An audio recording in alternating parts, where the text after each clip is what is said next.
प्रकृति से, क्योंकि हम पेड़ों को भी पूजते हैं, हम नदियों को भी पूजते हैं, हम पहाड़ों को भी पूजते हैं। और इनको पूजने से क्या होता है? पाश्चात्य शैली के देश बोलते हैं इनसे पूजने से क्या होता है। आपको नहीं पता कि आप जो जिंदगी जी रहे हैं इन्हीं से जी रहे हैं, इन्हीं से जी रहे हैं। पानी अगर आपको ना मिले तो आप मर जाएंगे, और पेड़ ना हो तो ऑक्सीजन नहीं होगी, तो आप वैसे भी मर जाएंगे। तो अगर मानव को जिंदा रहना है या इस सृष्टि को अगर जिंदा रखना है तो इस प्रकृति से मोहब्बत करनी पड़ेगी, उससे प्यार करना पड़ेगा। और यही हमारी सनातन संस्कृति है, यही हमारी प्रकृति की जो एक मूल तत्व है।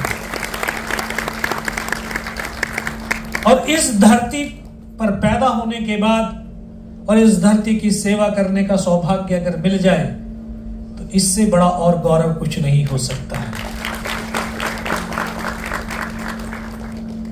वर्दी पहन करके एक सैनिक नहीं बना जाता, बल्कि सैनिक बना जाता है विचारों से, व्यवहारों से।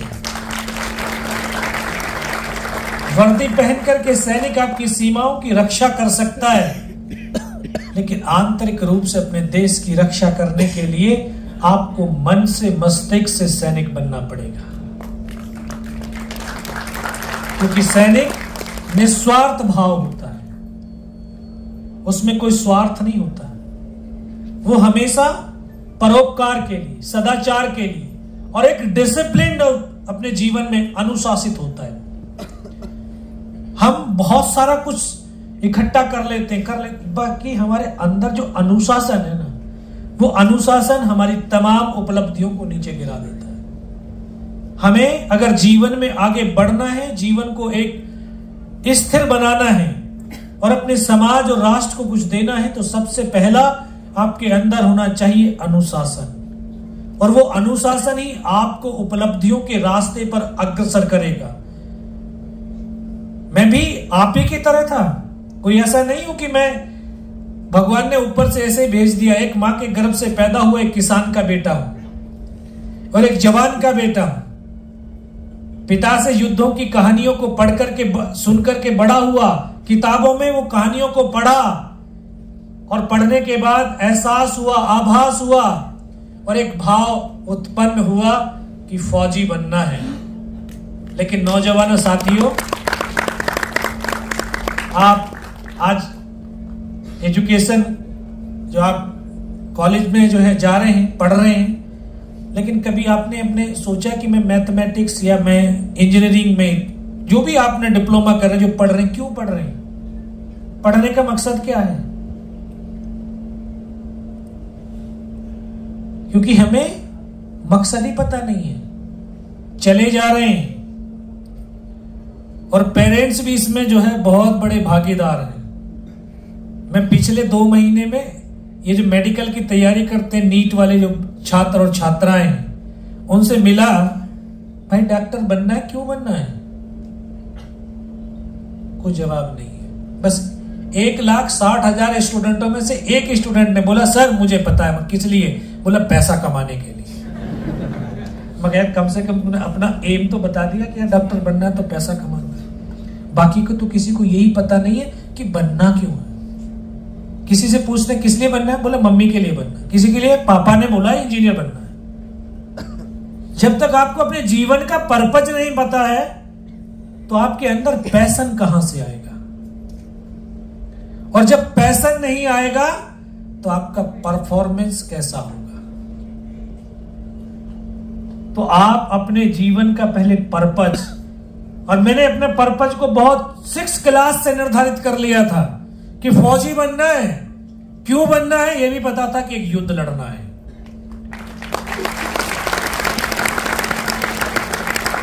सिक्स क्लास का बच्चा कितनी उम्र का होता है? 10-11 साल का होता है।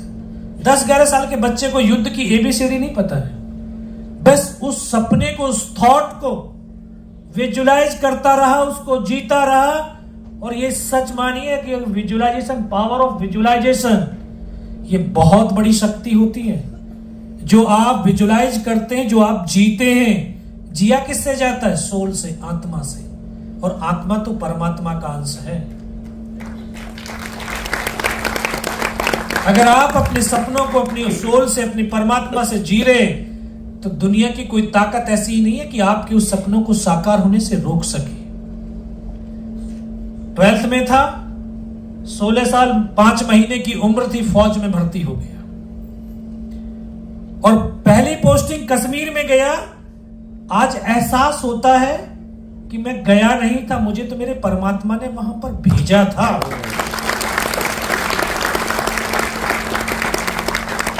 क्योंकि उस धरती पर कुछ समय के बाद में एक बड़ा युद्ध होने वाला था जिसको किसी को भी ज्ञात नहीं था।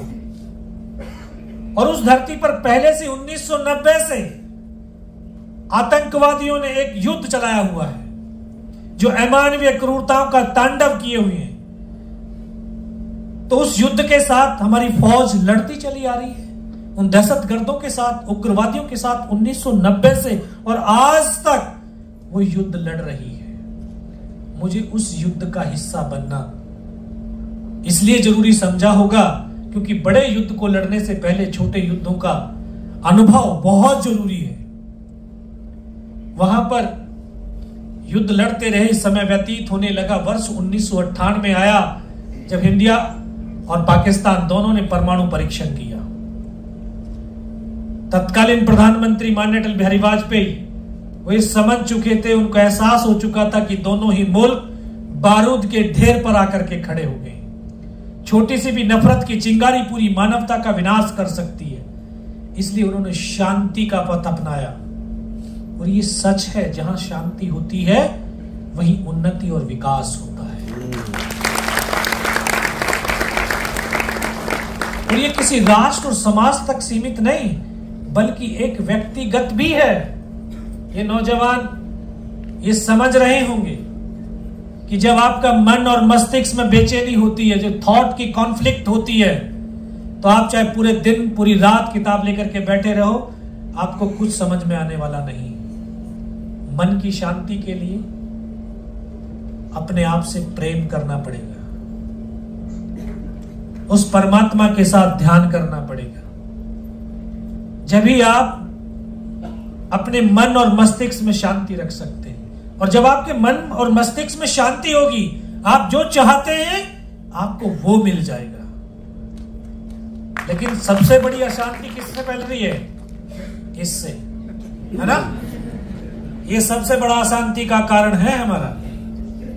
ये बेटा जितने भी ये फोटो खींच रहे हैं ना, रील बना रहे हैं, रात को 12 बजे तक इंस्टाग्राम पर डाल करके चेक करेंगे लाइक कितने आ रहे हैं। नहीं, यही है, इसने हमारी जो है ना मन और मस्तिष्क की जो है ना शांति को खत्म कर दिया। फौज के अंदर एक ग्रेनेड होता है, उसका नाम होता है हैंड ग्रेनेड नंबर 36, और इसलिए बोला जाता है क्योंकि वो जब फटता है तो उसके 36 टुकड़े होते हैं, और ये स्मार्टफोन हैंड ग्रेनेड नंबर 36 ही है। क्योंकि जब ये भी फटता है तो हमारी जिंदगी को 360 डिग्री पर घुमा करके खड़ा कर देता है, और फिर हमें पता नहीं होता कि हम करें तो करें क्या। फिर ऐसा लगता है कि जीवन बेकार है। जीवन बेकार नहीं है, जीवन बहुत खूबसूरत है और जीवन बहुत अनमोल है। लेकिन हमारे अंदर नेगेटिव भाव आ गए, इसलिए हमें जीवन बेकार लगने लगता है। तो इसलिए अब अगर व्यक्ति अपनी प्रगति, अपनी उन्नति और अपने कैरियर को अगर आप बनाना चाहते हैं तो इससे जितना दूर रह सकते हैं उतने दूर रहने की चेष्टा करना। इसने हमें मानसिक रूप से भी और आत्मिक रूप से भी कमजोर कर दिया है। और ये बहुत बार देखने को मिलता है। ये नौजवान जितने भी है ना, इनको बहुत कम पता होगा रात को कि जो हमारे कमरे में हमारी दादी माँ या हमारे मम्मी पापा है, उन्होंने खाना खाया है कि नहीं खाया है। लेकिन अमेरिका में बैठे हुए दोस्त के बारे में पता होगा कि उसने खाना खाया है कि नहीं खाया है। ये प्रचलन हो गया है, ये ट्रेंड बनता चला जा रहा है इस तरह से। बहुत सारे ऐसे एग्जाम्पल मैं दे सकता हूं क्योंकि 25 साल से ट्रेवल कर रहा हूं। एक अभी की एक घटना है सर, ट्रेन में सेकंड एसी में बैठे हुए हैं, दोनों मियां बीबी, छोटा सा बच्चा ऊपर है और दोनों एक इधर मोबाइल पे लगे हुए। मिसिज ने पति को मैसेज दिया, बच्चे को दूध की बोतल दे दो। उसने पतिदेव उठे, उन्होंने बैग से दूध की बोतल निकाली, ऊपर बच्चे को दे दी, फिर अपने मोबाइल में लग गए। बच्चे ने दूध पिया, नीचे देखा मम्मी पापा तो सुन ही नहीं रहे, देख ही नहीं रहे, उन्होंने ऊपर से दूध की बोतल नीचे फेंक दी। ये हमारे समाज की स्थिति होती चली जा रही है, जो बड़ी घातक है। टेक्नोलॉजी हमें जाननी चाहिए, समझनी चाहिए, इस्तेमाल करना आना चाहिए, लेकिन जितनी जरूरत है उतना ही। इससे जितने मोहब्बत करोगे उतनी आप अशांति अपने आप पाल लोगे, और इन किताबों से जितनी मोहब्बत करोगे ना उतनी आप मन और मस्तिष्क के अंदर शांति पालोगे।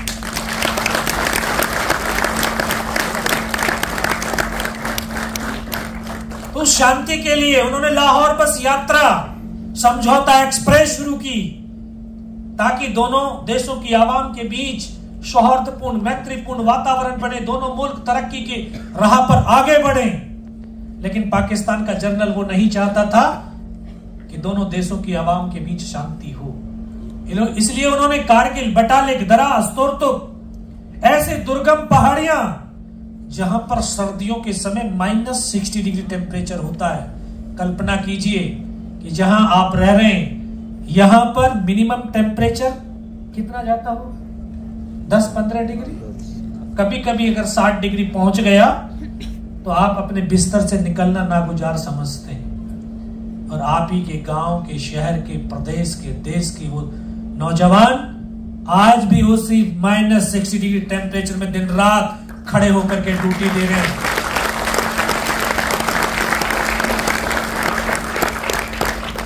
वो इसलिए ताकि इस देश का युवा अपने कैरियर को बनाए और इस राष्ट्र को आंतरिक रूप से समृद्ध और सशक्त बनाए, इसलिए वो दिन रात अपने कर्तव्य का पालन कर रहे हैं। तो हमें भी अपने कर्तव्य का पालन करना चाहिए। युवाओं में एक बहुत बड़ी चीज चली है, आजादी चाहिए। किस चीज से आजादी चाहिए? किस चीज से आजादी चाहिए? आपको परमात्मा ने आजादी तो पैदा किया, और जो जीने के लिए आपको जो चाहिए, क्या चीज चाहिए?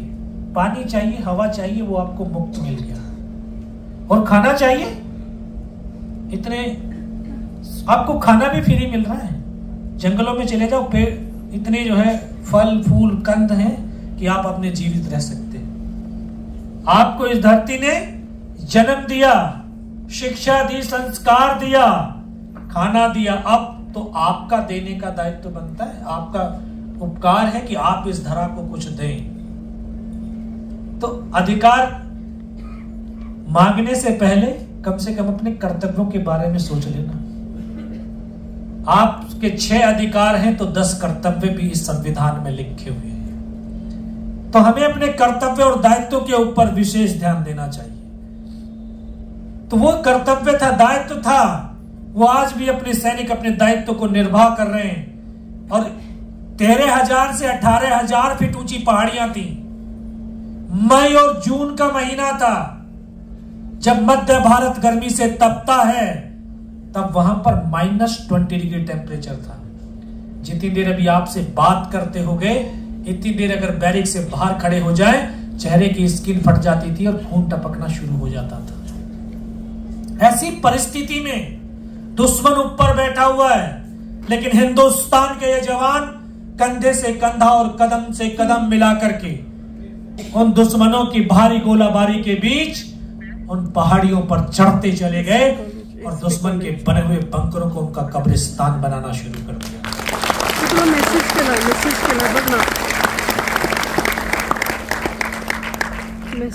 हमें पहले तोलोलिंग तोप के ऊपर युद्ध लड़ने का मौका मिला। तोलोलिंग तोप पर हमने 22 दिन तक युद्ध लड़ा, और 22 दिन के दौरान हमने 2 ऑफिसर, 2 जूनियर कमीशन ऑफिसर और 21 जवानों को खोया है। तब जाकर के 12 जून 1999 को इस हिंदुस्तान की सेना ने पहली सफलता के रूप में वो तोलोलिंग टॉप हमें पुनः प्राप्त हुआ। उसके बाद क्योंकि फौज में मल्टीपल टास्क मिलते हैं, अगर आप थोड़ा सा भी काम करते हैं, दूसरा काम अगर आपके पेरेंट्स, आपके टीचर आपको दे दे, तो आप में लगता है नहीं ये तो मुझे तंग करने के लिए दिया जा रहा है, मुझे परेशान किया जा रहा है। वो आपको परेशान नहीं किया जा रहा बेटा। जब हमारे मन के अंदर, हृदय के अंदर पॉजिटिविटी होगी, वो आपको परेशान नहीं बल्कि आपकी क्षमता और सक्षमता को बढ़ाने के लिए आपको टास्क दिए जा रहे हैं। तो हमें मल्टीपल टास्क, टाइगर हिल जो दराज सेक्टर की सबसे ऊंची चोटी थी उसको फतेह करने का टास्क दिया गया। हाइट ज्यादा थी 17,000 फीट, जिस पर ऑक्सीजन नहीं थी। तो एक नई कमांडो टीम का गठन किया गया, उसमें नए जवानों का, पुराने जवानों का मिश्रण करके एक टीम का निर्माण चल रहा था। तो उस टीम के अंदर मुझे भी शामिल होने का सौभाग्य मिला। तो मैं नौजवान साथियों आपको कहना चाहता हूं, बताना भी चाहता हूं कि व्यक्ति की पहचान किसी ओहदे या रैंक से नहीं होती है। व्यक्ति की पहचान उसके कर्म, उसके कार्य से होती है। और आप बड़ी विस्मित भरी निगाहों से देख रहे हो कि नहीं, ये बड़ा शक्तिशाली व्यक्ति आकर के खड़ा हो गया है। मैं कोई शक्तिशाली व्यक्ति नहीं, आप लोगों की तरह एक आम इंसान हूं। उस समय तक मेरी कोई पहचान नहीं थी, सिर्फ इतनी पहचान थी कि मैं भारतीय सेना का एक सैनिक हूं, 18 grenadier bravo company number 5 platoon number 1 section का एक नंबर 1 सिपाही हूं। इतनी पहचान थी। लेकिन 22 दिन की लड़ाई के दौरान हम 15 जवानों की एक टीम, जिसका काम था फॉरवर्ड में लड़ रहे जवानों को राशन और अम्निशन पहुंचाना, 15 में से 3 जवान हम ऐसे थे जो 22 दिन तक बिना कुछ खाए, बिना सोए, बिना रुके, बिना थके लगातार चलते रहे। और उसी काम से हमारी पहचान बनी।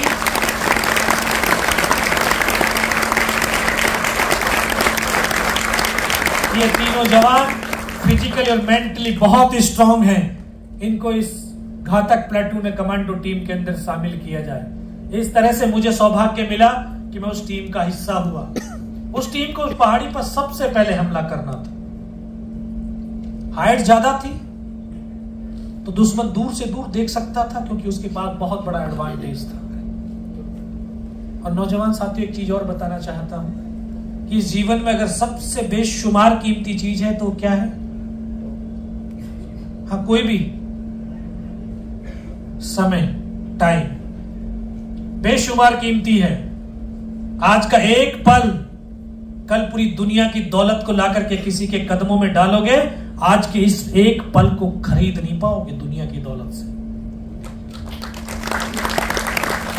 और इसकी बहुत बड़ी विशेषता भी है, अगर इस समय के साथ आप कदम से कदम मिला करके चलोगे तो आपको अपने लक्ष्य तक, आपके लक्ष्य तक पहुंचा देगा।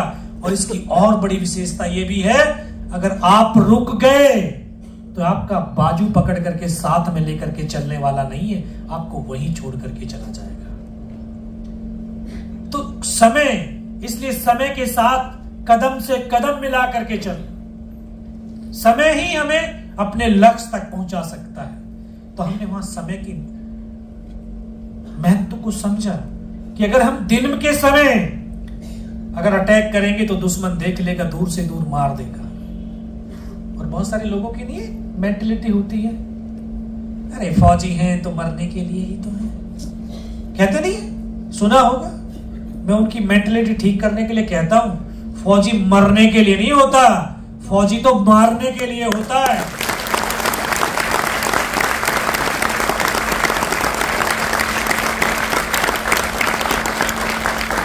इसलिए रात का इस्तेमाल किया और उस पहाड़ी पर रात भर चलते थे। दिन भर पत्थरों में चुपचाप पड़े रहते थे, फिर रात भर चलते थे। इस तरह से 2 रात और 1 दिन उस पहाड़ी पर लगातार हिंदुस्तान के ये जवान कंधे से कंधा और कदम से कदम मिला करके उस टाइगर हिल टॉप के शिखर की तरफ बढ़ते रहे। और तीसरी रात का वो मंजर आज मेरी आंखों के सामने ऐसे दृश्यता है, शायद वो कल की ही तो बात है। मुझे याद है सुबह का वक्त होने वाला था, बिल्कुल 90 डिग्री की चट्टान जिस पर चढ़ना असंभव था, रस्सियों के सहारे चढ़ने लगे। अचानक से दुश्मन ने फायर खोल दिया, हमारी टीम का रास्ता कट ऑफ हो गया। केवल और केवल 7 जवान हम ऊपर चढ़ पाए। ऊपर चढ़े सामने फिर दुश्मन के बंकर। हम सातों जवानों ने पलक झपकते अंधाधुंध फायरिंग किया और उसमें बैठे हुए तमाम पाकिस्तानी सैनिकों को मौत के घाटों पर।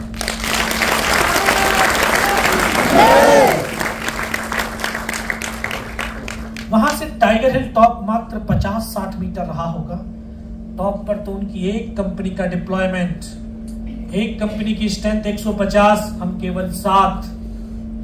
ये सातों जवान निर्भीकता के साथ, निडरता के साथ लड़ते रहे और लड़ते लड़ते वो पल, वो दृश्य भी आए जो आज तक सिर्फ आपने फिल्मों के अंदर देखा होगा कि गर्दनें कटती हैं और धड़ चलते हैं।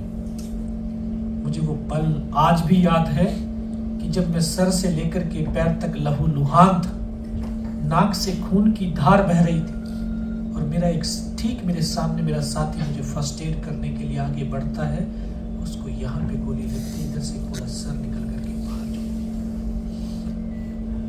हाथ पकड़ा, सर क्या हुआ, लेकिन एक शब्द तक नहीं बोले। मेरी बगल में बैठा हुआ मेरा ट्रेनिंग का साथी, उसके मुख से आखिरी शब्द क्या, और उसको सीने में गोलियां लगती हैं, फेफड़ों से खून की फुहारें छोड़ती मेरी गोद में आकर के से लेट जाता। एक साथी आगे बढ़ता है, फिर एक दुश्मन की आर्टिलरी का बम गिरता है, वहां से इसकी गर्दन यहां से कट करके जमीन पर गिर जाती है। बिना सर के वो धड़ 2 कदम चलता है, फिर गिर जाता है। वो गर्दन जब जमीन पर गिरती है, किस तरह से उछलती है, किस तरह से तड़पती है, इसको शब्द में बयान नहीं कर सकता। एक और साथी आगे बढ़ा, फिर एक और बम वहां पर गिरता है, उसके दोनों हाथ दोनों पैर कट जाते हैं। और इस तरह से एक एक करके मैंने अपने तमाम साथियों को खोया। चारों तरफ से गोलियों की बौछारें चल रही थी और उन्हीं गोलियों की बौछारों में घायल अवस्था में मैं वहां पर पड़ा हुआ था। को लगा कि ये सब मर चुके हैं। तो उनका एक कमांडर ने बोला, इनको रीचेक तो कर लो, इनमें से जिंदा तो नहीं बच गया कोई।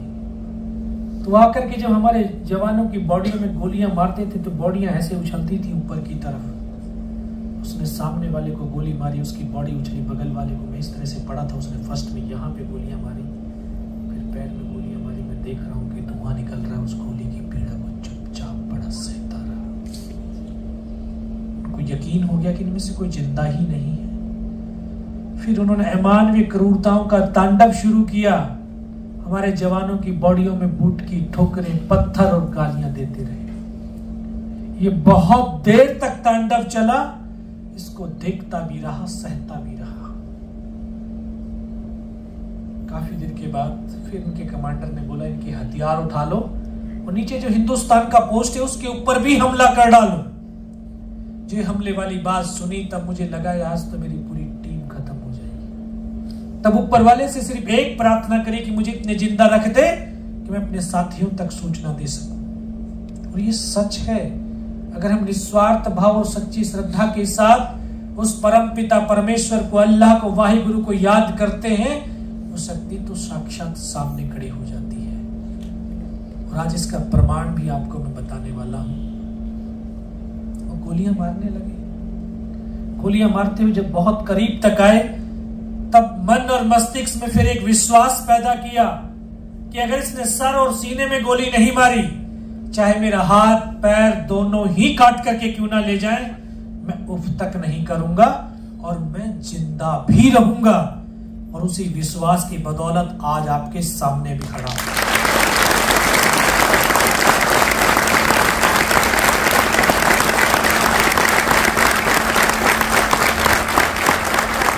फिर वो गोली मारते हुए नजदीक आए, फिर भी उसने बाजू में पैर में गोली मारी। 2 कदम चलने के बाद वो पाकिस्तान का जवान रुक गया। वो वापस मुड़ा, इन आंखों से देख रहा था। उसने राइफल मेरे सीने की तरफ करी, तब मुझे लगा यार अब नहीं बचूंगा। लेकिन कहते हैं जाको राखी साइयां मार सकी न कोई। और इस देश को भारत मां ऐसे ही नहीं कहते। ये कोई कंकर और मिट्टी वाली जमीन नहीं है, ये सजीव है। मां भारती अपने बेटों की वीरता, शौर्य, पराक्रम और बलिदान को कभी दफन होने ही नहीं देती। किसी न किसी एक को जरूर माध्यम चुनती है। शायद इस मां भारती ने मुझे वो माध्यम चुना होगा, तभी तो उसने जब गोली चलाई तो यहां पर पर्स रखा था, क्योंकि पूरी पैंट फट गई थी पहाड़ियों पे चलते चलते, और उस पर्स में 5-5 रुपए के कुछ सिक्के थे। शायद इस मां भारती ने वो सिक्कों को इकट्ठा कर दिया होगा, जब गोली चली तो जाकर के सिक्कों पे लगी और डिपॉजिट हो गई।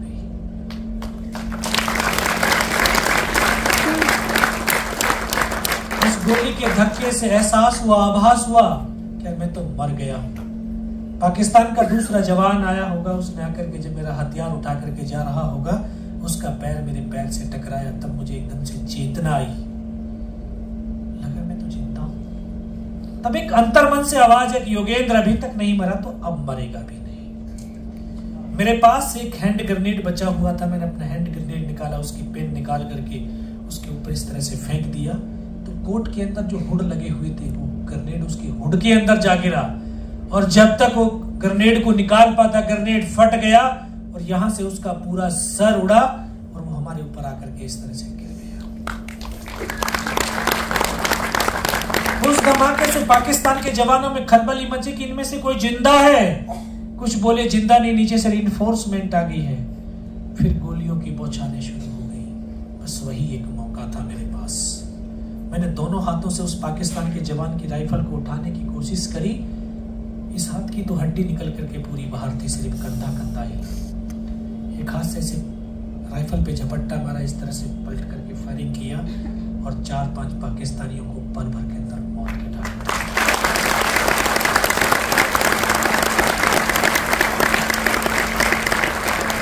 फिर इसी हाथ से पलटा खाया, दूसरे पत्थर पर, तीसरे पत्थर पर, 3-4 जगह से जब फायरिंग किया तो उनको लगा कि यहां अकेला नहीं है, हिंदुस्तान की सेना की दूसरी टुकड़ी ऊपर चढ़ाई है। बस उनके हौसले पस्त हो गए, उनके पैर उखड़ गए, वहां से वो भाग खड़े हुए। विवश था, लाचार था, क्योंकि चल नहीं सकता था। पैर की पूरी मसल निकल करके बाहर थी, इस हाथ की हड्डी पूरी निकल करके बाहर थी, लेकिन फिर भी हताश और निराश नहीं हुआ। एक हाथ से घिसटता, रेंगता, फायर करता हुआ 4-5 मीटर तक उनके पीछे गया, और 4-5 मीटर जाने के बाद देखता हूं सामने तो उनका लंगर चल रहा है, उनके लिविंग टेंट लगे हुए हैं, उनकी वेपन के डिप्लॉयमेंट, और वो सब कुछ छोड़ करके भागते चले जा रहे हैं। वो देखता रहा, वो मंजर देखता रहा। बहुत देर के बाद जब वो पोस्ट पूरा खाली हो गया, फिर मन के अंदर फिर पागलपन छाया कि नहीं, अपने साथियों को बचाना है, मुझे तो नीचे भी जाना है। फिर पूरी आत्मशक्ति को एक साथ एकत्रित करके फिर खिसकता, रेंगता अपने उन साथियों तक पहुंच पाया जहां पर वो शहीद हो रखे थे। फिर मन में आया कि मैं, हो सकता है मेरी तरह कोई जिंदा होगा। आकर के एक एक को देखने लगा तो किसी का सर पूरा निकला हुआ बाहर था, किसी के पूरे फेफड़े निकले हुए बाहर थे। बहुत देर बैठ करके रोया। कभी रोए जीवन में? हाँ, ये स्टूडेंट वो इसलिए रोते हो, बोला सर ये सब्जेक्ट समझ में नहीं आता, ये टॉपिक समझ में नहीं आता, ये काम मेरे से नहीं होगा। ये रोना नहीं, कभी जीवन में आंसुओं से रोना, मन से रोना। और जब हम मन से रोते हैं ना, बाहर की दुनिया से डिस्कनेक्ट हो जाते हैं, अपने आप से कनेक्ट होते हैं। हम क्या हैं? हम ये शरीर नहीं है, हम तो सोल हैं। तो जब हम अपने आप से कनेक्ट होते हैं, कभी हुए आप कनेक्ट? 3 कलाएं हैं जो बहुत जल्दी हम कनेक्ट होते हैं, रोने से, हंसने से और नाचने से। हम ये मन से अगर करते हैं तो अपने आप से कनेक्ट होते हैं। जब अपने आप से कनेक्ट होते हैं तो बहुत हल्कापन फील करते हैं। और आज हम बहुत भारीपन फील कर रहे हैं, क्योंकि अपने आप से डिस्कनेक्ट हैं और बाहर से कनेक्ट हैं, इसलिए भारीपन है हमारे अंदर। तो मैं रोता रोता अपने आप से कनेक्ट हुआ, अपनी सोल से कनेक्ट हुआ, तो अपने परमात्मा से कनेक्ट हुआ, तो अपने परमात्मा से कनेक्ट हुआ, तो अपने बंसी वाले से कनेक्ट हो गया।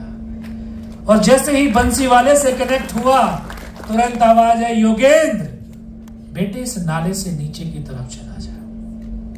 ये 19 साल का लड़का जिसकी 2.5 साल की सर्विस, 8 मीटर के अंदर डेड बॉडियों का ढेर पड़ा हुआ था, उस ढेर में ये मैं पड़ा हुआ था, विवश था। जहां तक नजर जा सकती थी सिर्फ पहाड़ और बर्फ के सिवा कुछ नहीं, वही नजर आता था। ये भी पता नहीं था कि हिंदुस्तान किधर है, पाकिस्तान किधर है। तब उस आवाज ने जैसे ही आवाज दी, लेकिन मन तो बड़ा चंचल है, भ्रमित कर देता है, उस आवाज से हटा करके सीधा दर्द पर मुझे लेकर के आ गया। असहनीय पीड़ा का एहसास करा दिया। इस हाथ को ऐसे बांधने की चेष्टा कर रहा था, लेकिन बंध नहीं पा रहा था। तोड़ने की कोशिश करी, टूटा भी नहीं। फिर इसको उठाया, पीछे कमर पे फेंका, बेल्ट में फंसाया। लेकिन हम जब एक बार परमात्मा से कनेक्ट हो जाते हैं, परमात्मा कभी डिस्कनेक्ट होने ही नहीं देता। उनको भी लगा कि हाँ शायद डिस्कनेक्ट होने की कोशिश कर रहा है। दोबारा से आवाज आई, योगेश बेटे इस नाले से नीचे की तरफ चला। 500 मीटर मैं उस पहाड़ी पर पत्थरों में लुढ़कता हुआ नीचे आया। फिर अपने साथियों को तमाम इंफॉर्मेशन दिया और लास्ट में कमांडिंग ऑफिसर ने बोला, बेटा कुछ बता सकता है, मुझे देख पा रहा है? इतना लहू बह गया था कि दिखाई देना बिल्कुल बंद था। मगर साहब मैं सुन सकता हूं, बता सकता हूं। तब ऊपर की तमाम घटनाक्रम से अवगत कराया, इंफॉर्मेशन से उनको बताई। उसके बाद लास्ट में उन्होंने एक ही सवाल किया, जवान की रिक्वायरमेंट क्या है? साहब जवान की रिक्वायरमेंट अम्नेशन और फील्ड पट्टे की है, जो खाने के लिए नहीं चाहिए। 72 घंटे से भी ज्यादा का समय हो गया था। ये पार्ले जी वाला बिस्किट का पैकेट सिर्फ आधा खाया था, आधा तो बैलेंस था। सबको भूख नहीं लगती है। मैं इतना कहते कहते फिर डॉक्टर ने कौन सा इंजेक्शन लगाया, फिर मुझे पता नहीं। 3 दिन के बाद होश आया, देखा ऊपर पंखा चल रहा है। पता चला श्रीनगर हॉस्पिटल में हूं और वहीं पर मुझे सूचना मिली कि उसी रात को दोबारा से हमारी टीम ने उस टाइगर हिल टॉप के ऊपर हमला किया और बिना किसी कैजुअलिटी के उस टाइगर हिल टॉप के ऊपर विजय पताका फहराया।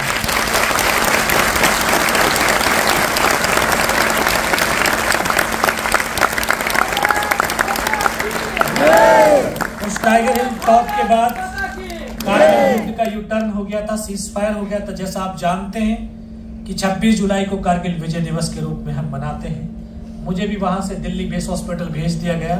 16 महीने हॉस्पिटल में रहा और 16 महीने के ट्रीटमेंट के बाद वापस भारतीय सेना में गया और 25 साल भारतीय सेना में सेवा करके 31 दिसंबर 2021 को रिटायरमेंट हुआ हूं, लेकिन अपने कर्तव्य और दायित्वों से रिटायर्ड नहीं हुआ।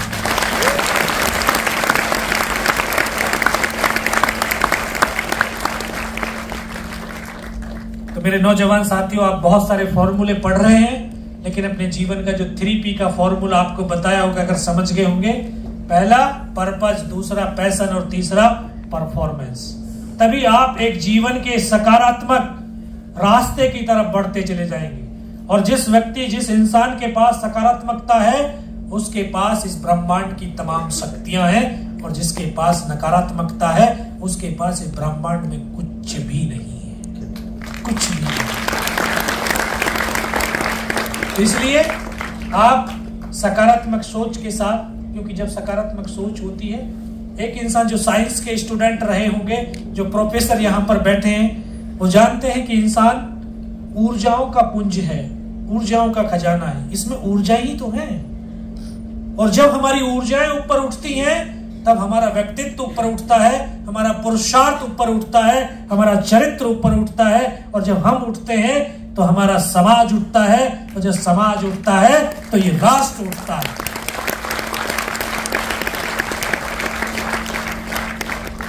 तो आखिर में मैं आप सबको वापस चरण वंदन करता हूं, प्रणाम करता हूं। वैभव जी, आपका हृदय की गहराइयों से आभार व्यक्त करता हूं कि मुझे ऐसे बुद्धिजीवी और ऐसे देवतुल्य नागरिकों से आशीर्वाद दिलाने का जो आपने काम किया, आपको बारंबार नमन। और सिर्फ 2 लाइन कह करके अपनी वाणी को विराम देता हूं। आपने सुना होगा नौजवान साथियों कि ये सांस ही जीवन है, जीवन ही सांस है ना? कितनी बार सांस लेते हो? अरे कितनी बार लेते हो भाई? कितनी बार?